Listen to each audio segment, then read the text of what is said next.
Hello, ladies and gentlemen. This is Laz from Two Vulgar Nerds with the first proper Laz Rants video. Originally, I was going to do a showcase video saying, hey, you know, you probably haven't played it in a while, so come back and give Mass Effect another try. It's a hell of a lot of fun. And then I ran into something that I wanted to kind of complain about, which is balancing for sequels. Now, balancing in and of itself is not bad. Generally, it's a really good idea. But there are times when they go through and make a change to something that's just so jarring or so weird or not fitting with the theme that it's just kind of a bad idea. And now this one, just like with all of the ranting I do, this is a huge, your mileage may vary, because you might be one of those players that preferred the idea of the heat sinks, which of course make absolutely no sense lore-wise, as you have infinite ammo. Essentially, you can outlast any encounter until the Geth, and then suddenly, for some reason, within a matter of a year, every single military unit is now packing extra weight because, yeah, let's overload our soldiers. And it was done. I understand the reason why it was done. They set it up that way because there just wasn't that much drive in the first game to be anything but slow and methodical, because you didn't have to be.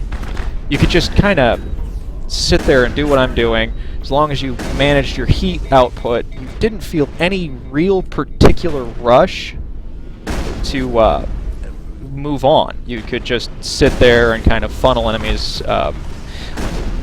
Usually I'll BS my way into claiming something along the lines of like, oh, I'm just thinking strategically, but mostly it's just I'm being a cheap son of a bitch, which is entirely true and entirely fair, because I am.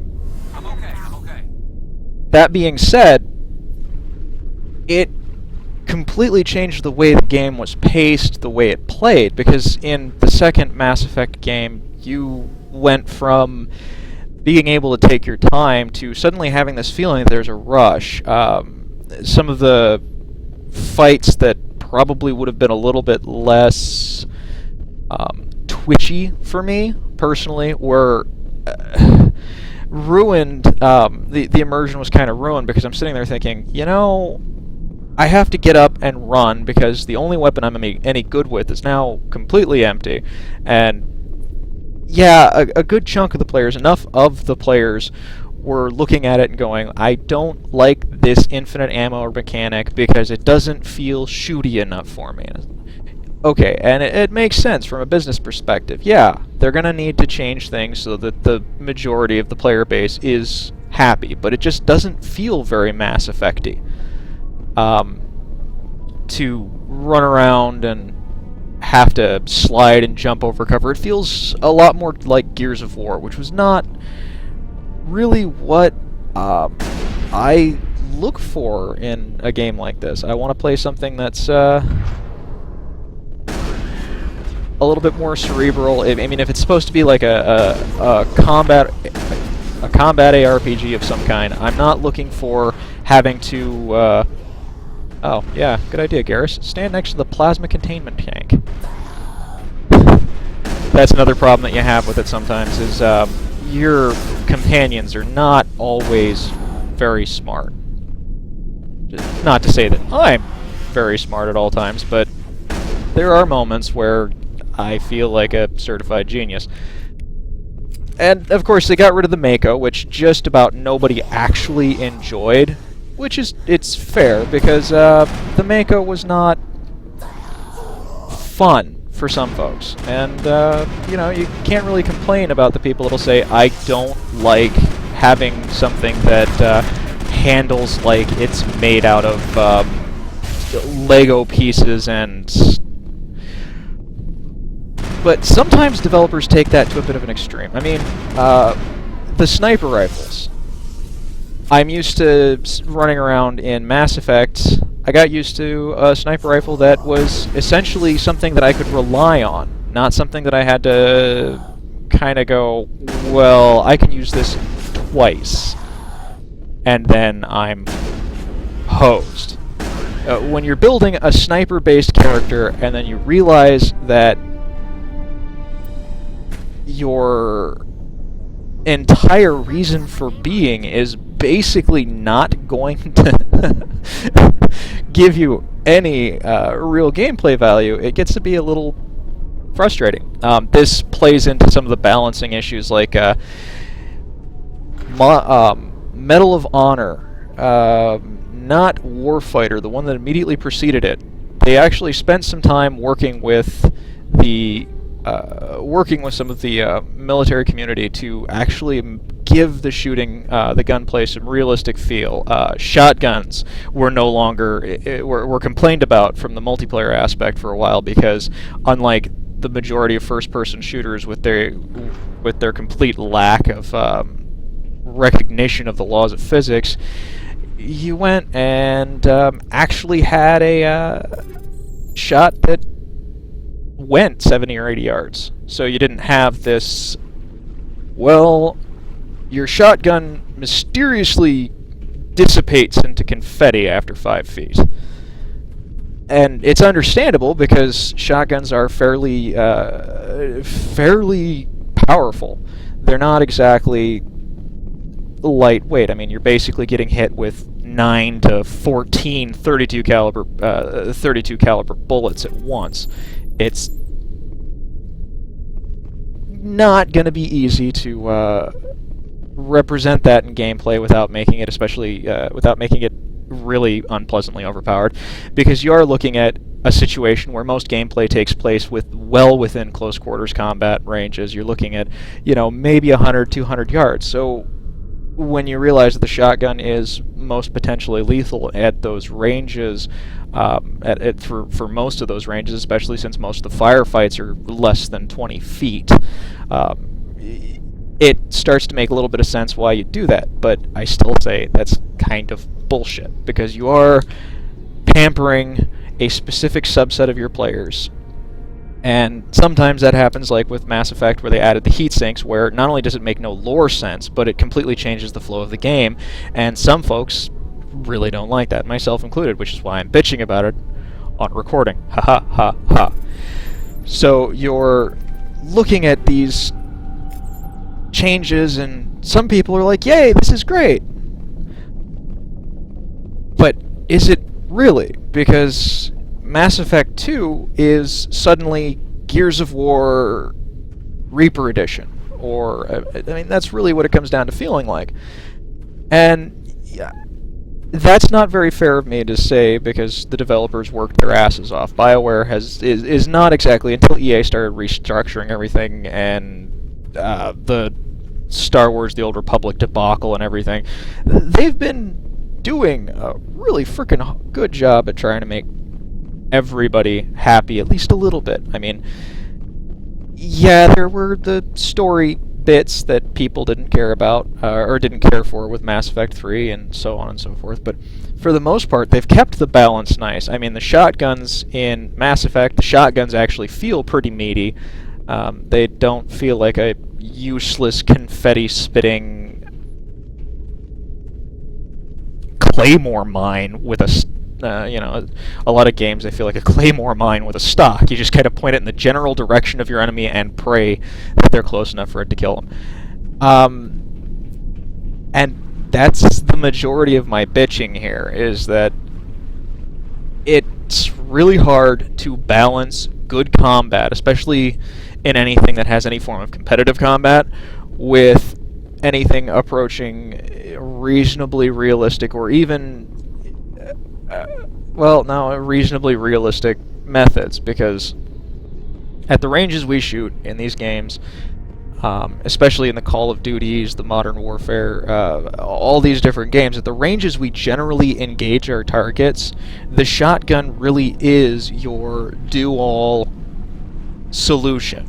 There's not really much else. I mean, your shotgun, maybe a close quarters carbine, but that's usually going to be that's still usually a little bit less useful at 10, 20, 30 yards than a good scattergun, especially magazine equipped, or in the case of Mass Effect, you know, just spits out chunks of stuff.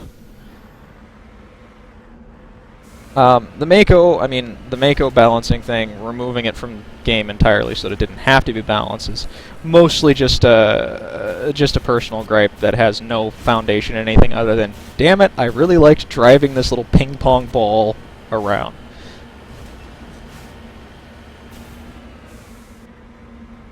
And Mass Effect's not, by any stretch of the imagination, the worst offender, and I don't want to give that impression, because I really do like the series. I enjoy the storytelling, and even with the oddities of combat, like somehow managing to replace a multi-star system military and civilian arms manufacturing with removable heat sinks, like over the course of a year, which is kind of silly given the fact that real-world militaries have a tendency to take sometimes take up to 20 years. I mean, the Beretta M9 took the place of the Colt 1911 as the service pistol in the tail end of the 70s, early 80s, and they were still getting rid of them. Still hadn't fully replaced it in the 90s. So, I mean, you know, you're looking at 15, 20 years of replacement time. And then Mass Effect. Yeah, you've been gone for a year, and now everything works completely differently from what you were trained for. I bet you're really glad we brought you back to life, right? Right. It's kind of a petty thing to bitch about, and I fully admit it.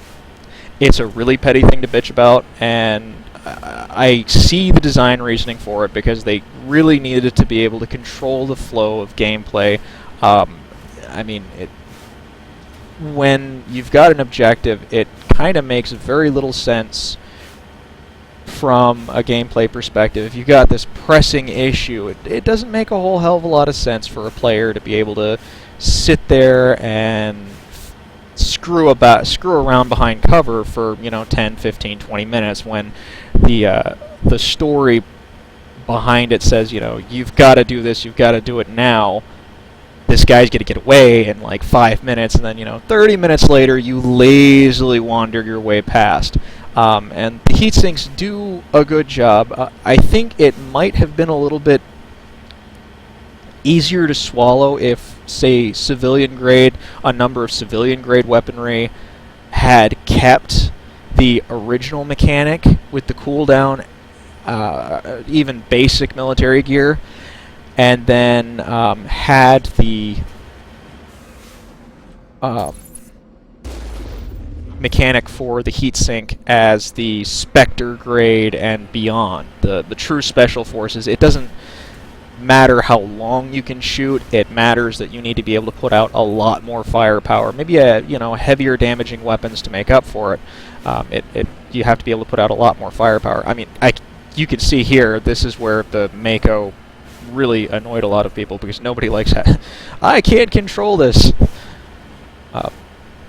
But it makes very little sense from a fluff perspective or even a realistic perspective to remove the ability to sustain fire, because generally sustained long-term fire is more of a goal for military units as opposed to overwhelming alpha strikes. Special forces,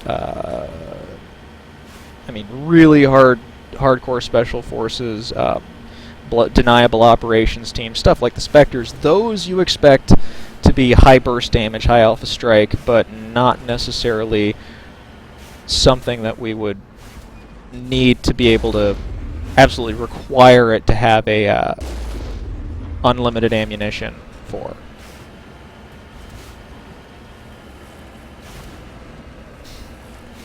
So most of my bitching is just obviously sitting here complaining about something that I personally didn't like, and I mean a few folks didn't really care for it either, but this is mostly I don't like it, I don't like change. Rebalancing as a way to control story mechanics, if done right, is excellent, but frequently it's not. And it's a very very shitty tool for developers to use if they're not going to go take the time to make it fit fluff-wise and take the time to make it fun, because Mass Effect 2, a lot of it felt rushed.